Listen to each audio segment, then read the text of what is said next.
range from 8 years old all the way up to 24. So we've been joined by our first. Her name is Lolita and she is 9 years old. And joining her we have her sister Luna, who is our youngest at only 8 years old. Now they are both going to make a very grand entrance into our Active Oceans pool this afternoon.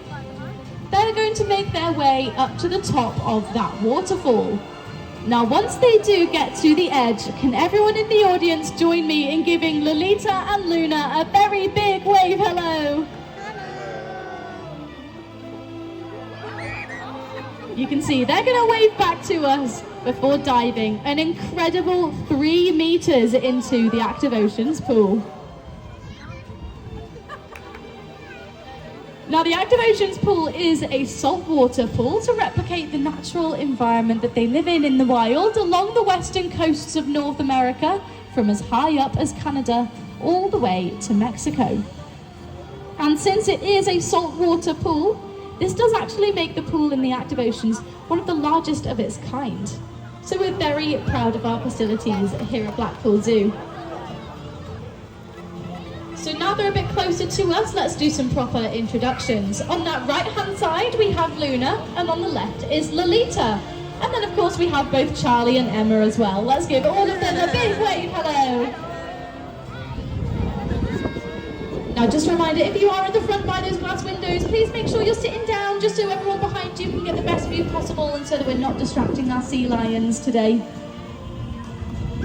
Now to start our demonstration, we like to fix a very big mistake that we hear far too often at Blackpool Zoo, and that is our visitors calling our sea lions seals, which you can see they find very embarrassing. So we are going to point out 3 main differences so that you can tell them apart. So the first difference is something quite small. It's not too easy to see, so Charlie and Emma are going to help us by pointing it out on their heads for us. You can see they're using those training sticks to guide our girls through this part of their training. And they're pointing out that flap of skin that's on either side of a sea lion's head, which is of course their ear. So sea lions have external ears, very similar to our earlobes, but it is of course very different to a seal. A seal just has a hole on either side of their head, covered by a little bit of fur. So that is our first difference, which is quite small, but let's move on to something a bit bigger and a bit more obvious. So our second difference is their front flippers. You can see on sea lions, they're very big. They're about the size of a forearm, so that's from your fingertips all the way down to your elbow. But in comparison, seals' front flippers are much smaller. They're only about the size of a palm, and they also have 5 claws, just like we have 5 fingers. And that leads us very nicely onto our third and final difference between sea lions and seals. And that of course is how they use these front flippers to move on land. So our sea lions are going to show you just how agile they are. They're using those big front flippers to keep their whole body propped up off of the floor. They can walk and run along their beach. They can even jump, and they can even climb up a small flight of stairs if they needed to. You can see Luna jumping up at those windows as well to greet you and give you an even closer view at how big those front flippers are. Amazing. So we've seen how our sea lions move on land, but now we're going to see if Luna and Lolita can show us how seals move instead. You can see it's very different to sea lions. Seals just shuffle along on their big tummies, using those much smaller front flippers to pull themselves along the land. Great job, girls. Let's give them a big round of applause. So once again, those 3 differences are their ears, front flippers, and how they move on land. So let's hope in the future you won't call a sea lion a seal again. Okay. So sea lions are amazing hunters and predators. They can actually hunt up to 50 different types of fish. Now the first one we're going to show you are these blue enrichment hoops. So Charlie's going to throw each of these over to one of our sea lions, and they are going to use their binocular vision and forward-facing eyes, along with the help of their very flexible neck, to track the speed and distance of each of these hoops. Oh, Charlie, that was an awful throw. How was she supposed to catch that? Oh, you got it. We're going to try this again. We know that she can do it. Luna's going to track the speed and distance of these hoops, just like she does when she's catching fish in the ocean. There we go, Charlie's warming up his arms now for us. So here comes these hoops again. Much better. Well done, Luna. You're doing a very good job. Now, with this final hoop, we're going to add an extra challenge. We're going to add a spin, and we're going to see if Luna can still catch it using all of those adaptations I explained before. So, here it comes. Well done, Luna. Let's give her a very big round of applause.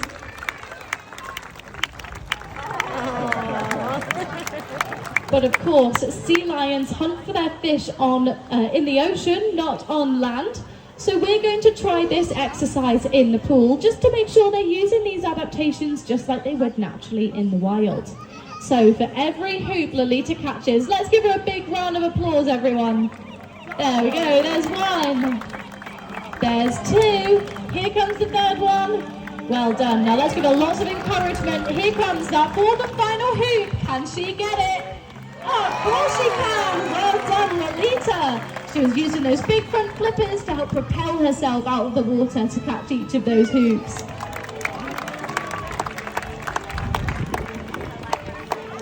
But even though sea lions have all of these amazing hunting adaptations, sometimes the water can be a bit dark and murky, so they can't see the fish that they're hunting for, and they have to rely on another one of their senses, which is their sense of touch.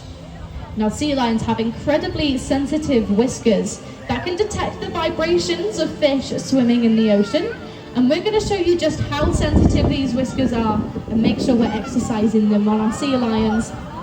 You can see their whiskers will lift up and curl around the ball, sensing its movements and vibrations so that our sea lions can keep it balanced on the end of their nose.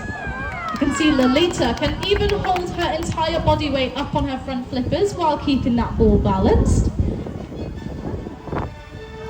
Very well done. Watch closely as those whiskers are lifting and curling around that ball. But Luna is still learning this section of her training, but she is getting very, very good at it. Now, just like we did with those hoops, we're going to move into the pool. So Lolita's going to track the splash of where that ball landed using those whiskers. And then she's going to hopefully be able to pick it up on the end of her nose. And can she bring it all the way back to her stand without dropping it? She's showing you she can even swim while using her whiskers to keep that ball balanced on the end of her nose. Well done, Lolita. Let's give her lots of encouragement. Here she comes. She's doing very, very well. Bringing that ball all the way back to her stand and then back to her trainer, Charlie. But we're going to see if she can do that front flipper stand once more for us. Well done, Lolita.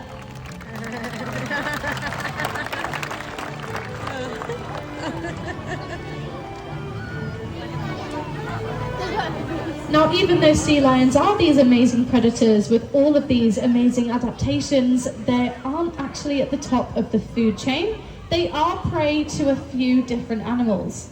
But I'm not going to tell you what animal that is. Instead, our sea lions are going to head into the pool and they're going to give us a helping hand by doing a demonstration. Or should I say, a helping front flipper.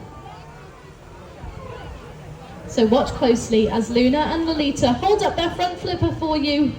Now this is where everyone in the audience needs to get involved. I'm going to count to 3 and you need to shout out as loud as you can what animal you think that our sea lions are demonstrating. So is everybody ready? 1, 2, 3.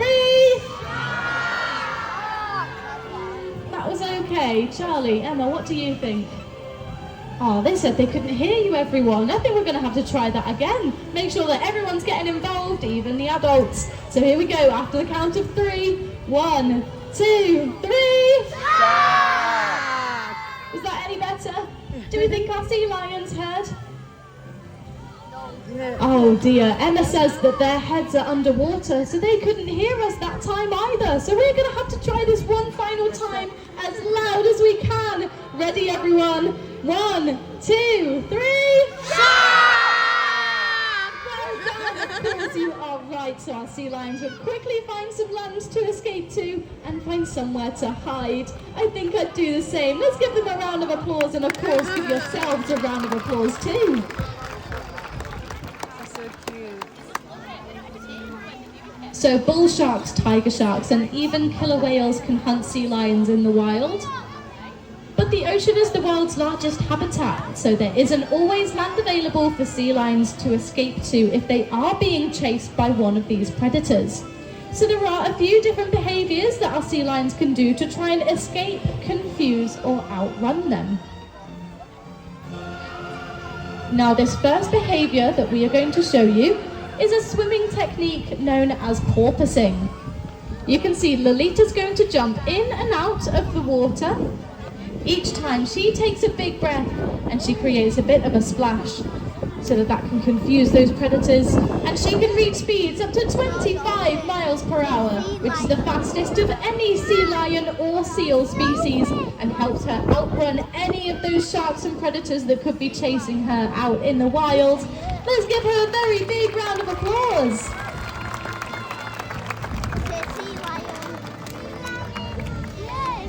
But that is not a very big splash and confusing the senses of any of those predators that rely on their sense of touch when they're hunting. So Lolita's made her way down to the water's edge, and she's listening very closely to her trainer Charlie. Lolita's gonna show you not one, but two great big leaps out of the water, creating a very big splash. So can we give her an even bigger round of applause?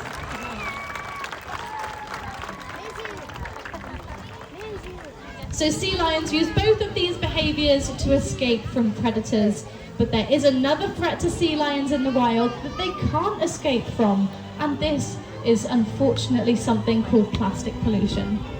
It's estimated that there is now more plastic in our ocean than there is fish. So this is a very big issue that we need to fix, and you can see our sea lions find it very upsetting. So what they're going to do for you this afternoon is our sea lions, they're going to demonstrate what you should do with any of your plastic rubbish. So Emma's going to take this plastic water bottle, which is the main contributor to plastic pollution, and she's going to do something that normally we should never do.